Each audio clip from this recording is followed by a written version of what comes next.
Good morning, everyone. Today's Thursday, April the 16th, the day after what would normally be the official day in which U.S. citizens file their income tax returns. This year, that has been extended to, I think, sometime in July, but April 15th is very much a date that is etched on the brains of Americans, because that is a day that we file for income tax, and hopefully we get some money back, but sometimes we have to pay, of course, and paying doesn't make us feel very happy. So anyway, that's on my brain. And also the 16th, which is today, happens to be the birthday of my youngest nephews. They're twins and turning 17 today, so I'm thinking of them knowing that they would probably like to be celebrating this birthday a little bit differently than they are getting to do so in this time of quarantine. I noticed that the videos were sent to you late yesterday evening. I'm not sure, how that aspect sometimes works. I sent them in a couple of days ago, but it looks like they just made their way to you yesterday evening. So the one I'm about to do may take a few days. I don't know. But this would be lesson 11, or this is lesson 11, excuse me. And I'm going to start out with a couple of jokes, because I did not tell any jokes in the last few lessons. I forgot to tell my great jokes. So I have a couple of jokes for you first of all. Right here on my, all right. Why did the student eat his homework? Why did the student eat his homework? I'm gonna let you guess. Because the teacher told him it was a piece of cake. All right, the next one. What is brown and hairy and wears sunglasses? What is brown and hairy and wears sunglasses? Give you a minute to guess.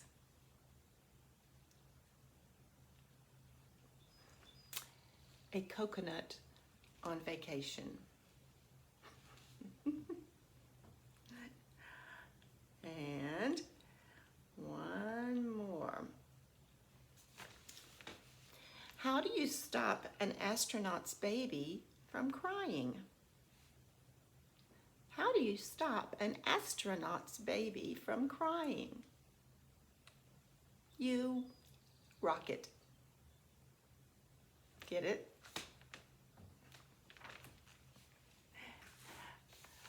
Am I getting better at telling jokes? I don't know. Okay. A few more euphemisms this morning to get you thinking. We did several the other day, quite a few. I'm going to do a few kind of shorter ones, not quite so much explanation, I guess. First one has to do with aging. You know that in the United States, we typically say, that you don't ask someone their age. I think that's probably common in many cultures. People are sensitive about age, and often they hope that they appear younger than their age actually might indicate. So if we want to talk about their age, though, we might use, excuse me, get over here to the board.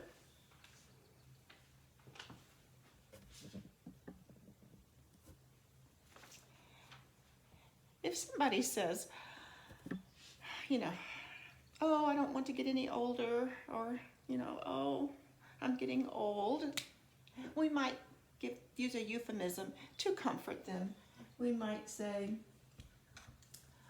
oh, oops, excuse me, age is just a number.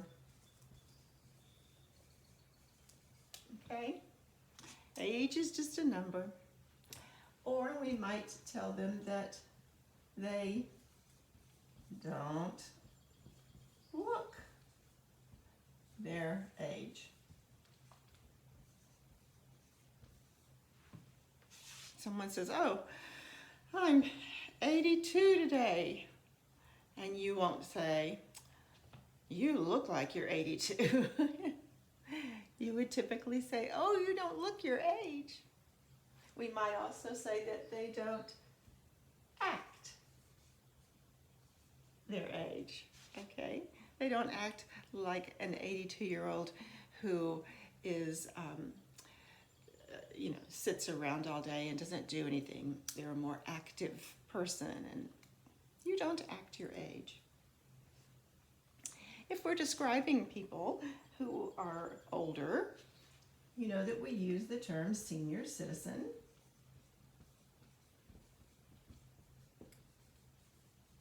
Or senior adult. Or just senior. Okay? We might want to talk about a group of people as not that group of old people, but the group of senior citizens, the group of senior adults. Those seniors who live at such and such residence.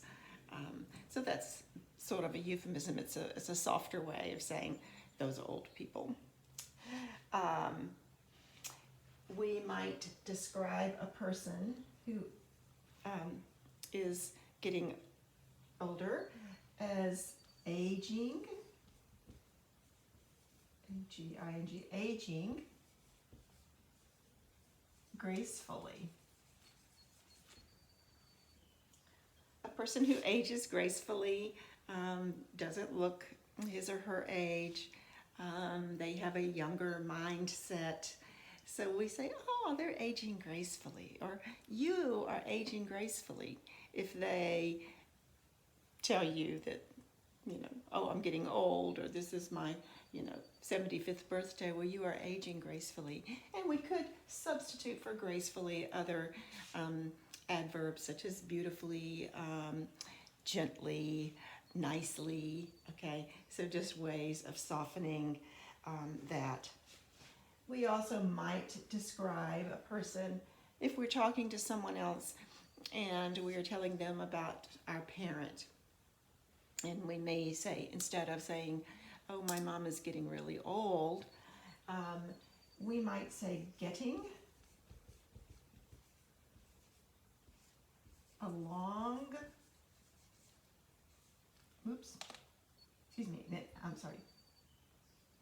should be a long, it's separated, not one word, in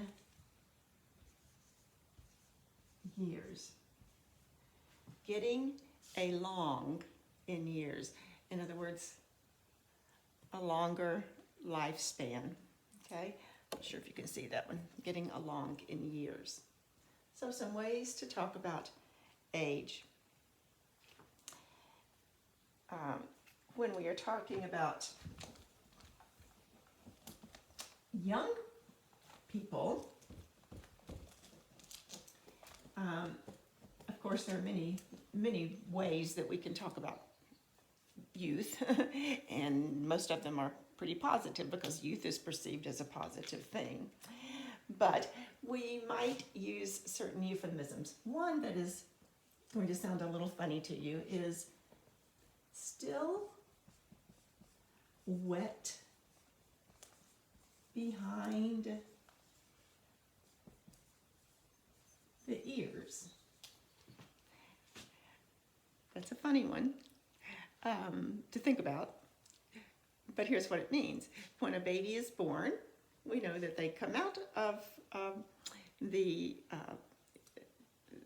woman's body, having been in the uterus, which was a very wet environment, and they come out and they're wet all over, okay? So one who is still wet behind the ears is just like an infant, okay, like a newborn.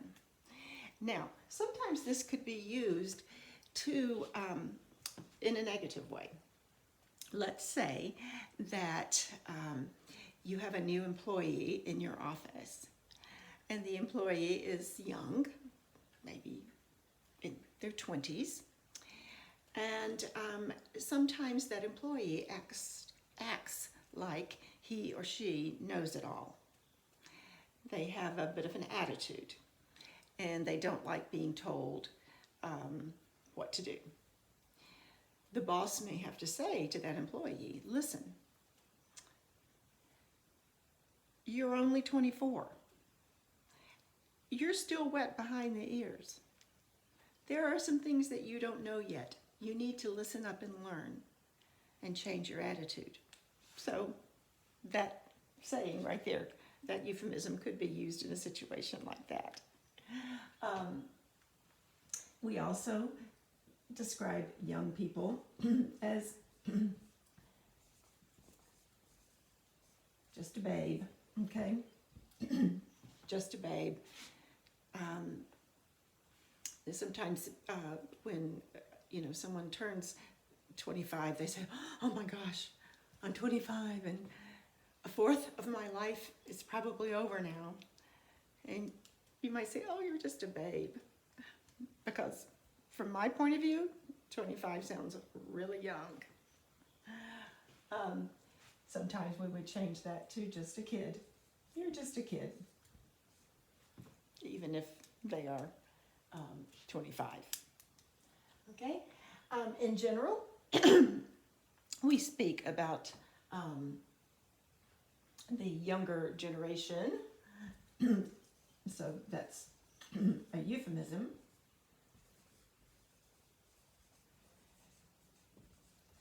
And as you know, in the United States, we have all of these different terms that define, and we talked about this when we did census lessons together, that you've got, the baby boomers, and you've got the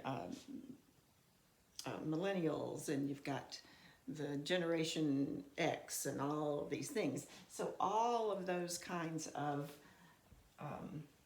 terms to describe the varying age groups in our country, you will hear those, and they are very widely utilized and accepted in social media and those kinds of ways. And depending on the way in which you use them, they can be positive and they can be negative. If someone's looking at the boomers and saying concerned about, say, a topic like pollution, they may say, well, those boomers, they're the ones who saw our world go, the pollution in our world get so bad because they were driving cars and they weren't being careful about various habits and so forth that ended up being a problem from the standpoint of pollution. And so a negative feeling about boomers. And I think I've shared with you, there are a lot of negative feelings about the millennials, the kids who are kind of the age of my two, in that 20 to 35 age bracket. And some people feel like they're a lazy, no good group, but it all depends on your perspective. All right. And next, euphemisms for weight. Always a touchy subject, right? And so, of course, we avoid saying, someone is fat. That's, the doctors can say that if they want. And someone can say that about themselves if they want.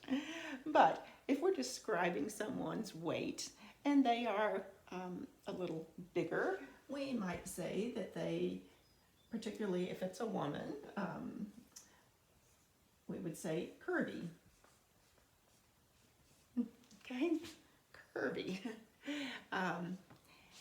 We might say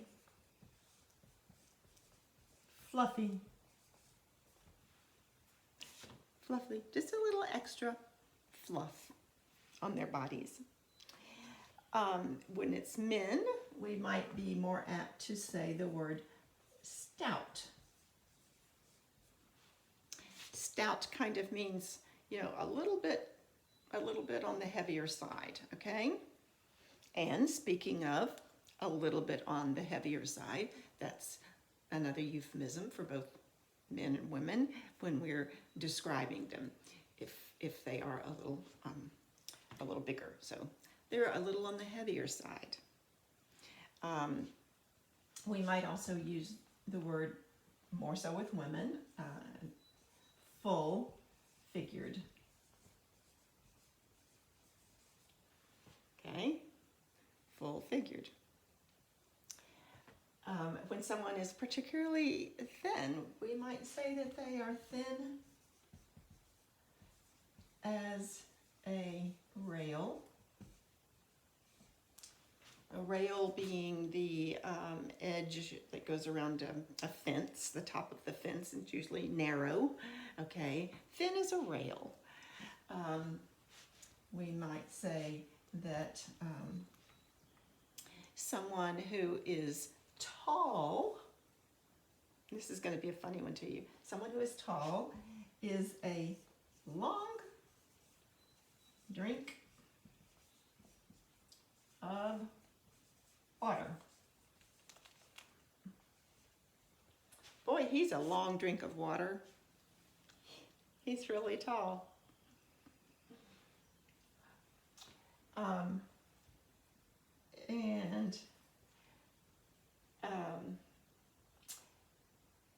Thinking of another one with tall that just came to my mind.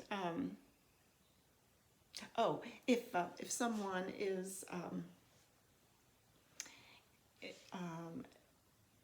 able to eat a lot of food, and oftentimes we think of tall guys, they can eat a lot of food or whatever without getting fat.